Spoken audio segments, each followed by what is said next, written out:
They've opted for a new life in La La Land, it's what they wanted and planned.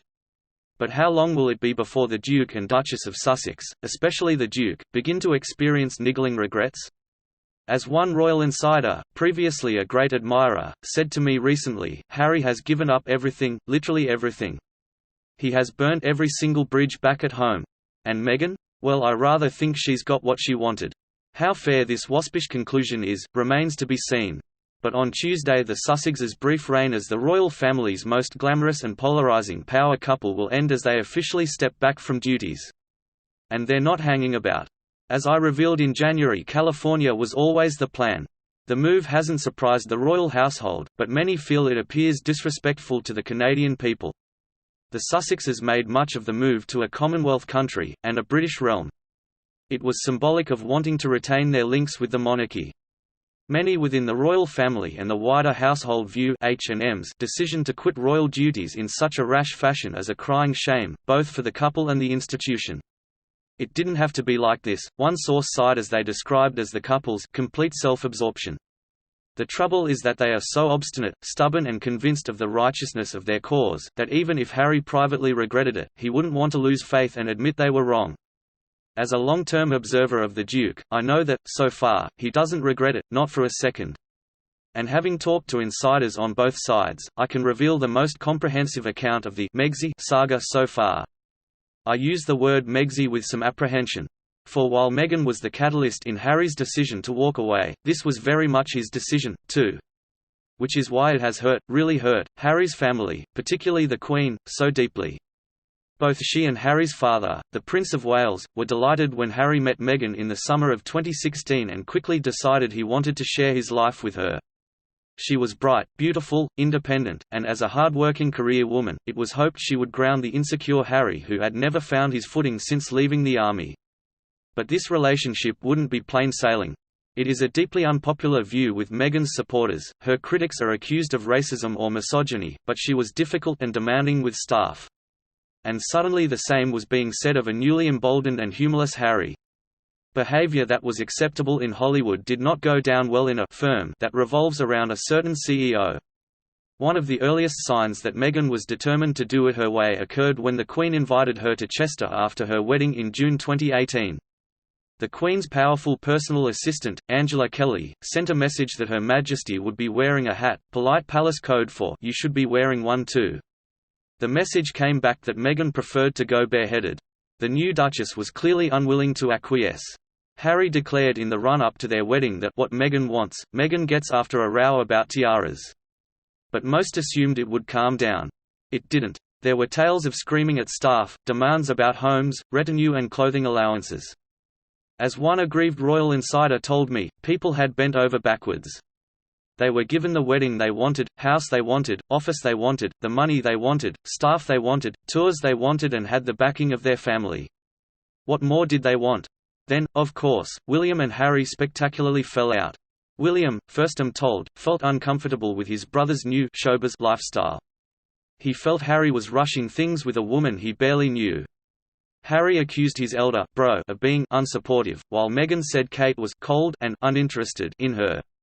The relationship has become so strained that William and Kate's children have only seen their new cousin, Archie, twice. Of course Harry and Meghan, united against a family they felt didn't understand them, saw it differently. One source told me, they felt that the institution only wanted to trot them out to exploit their popularity when convenient. Otherwise it wanted to constrain because it was jealous and threatened by their popularity. When they left for a holiday in Canada last autumn, there were just a couple of royal tours in the offing, including Mongolia and South Korea. They felt the family just couldn't handle them. They felt trapped and believed senior establishment figures, including William, were trying to derail them, another insider reveals. Of course, the rest of the family say this is patently untrue. Those working for the Queen would have been doing the institution of the monarchy a disservice in not standing up to them. The monarchy has strict guidelines about what members of the royal family can do, particularly commercially, and how public money is spent. As the Queen knows, if you are a public figure on the public purse, then you have limits and responsibilities. Saying no is being responsible to the British taxpayer, not reactionary. Harry and Meghan were increasingly unhappy. In October, while touring Africa, they complained about press and public criticism. It was then senior members of the royal family decided something needed to give. The couple's emotional interview with ITV's Tom Bradby only reinforced that view. Many felt Bradby had taken advantage of Harry's clear vulnerability. So when in mid-November Harry and Meghan decided on that 6-week family break in Canada, that's what they told the Queen. She gave her blessing. Unknown to anyone, the couple had in fact been plotting a life outside of Britain. They had assembled a team of US advisors and managers, many of whom had worked with Meghan as an actress. They also employed the Canadian website designer responsible for her popular pre-marriage lifestyle blog to create the Sussex Royal website to provide them with a window shop to the world. Ensconced in that £10 million Vancouver Island mansion, surrounded by Meghan's friends, such as the Canadian TV presenter Jessica Mulroney, the couple developed a siege mentality.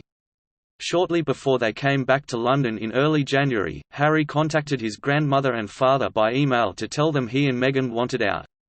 Both the Queen and Charles urged him not to rush into anything. One family source tells me, they understood that he and Meghan wanted something different and were willing to help, but it was complicated. There were issues like security and funding, visas and tax, which neither of them had thought through. Harry was told to put his request in writing and come up with some ideas. He thought his family was stonewalling and decided to push the nuclear button.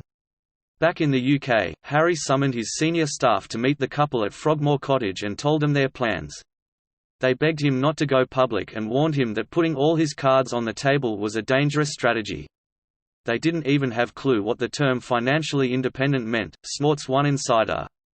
Unfortunately, he was just too stubborn, blinkered and bitter to see sense. He believed he was being forced to play second fiddle to William when it was he, and Meghan, who had the star power. Yet his father had always made clear that while he favours a slimmed-down monarchy, Harry and his family would be a significant part of that, my source said.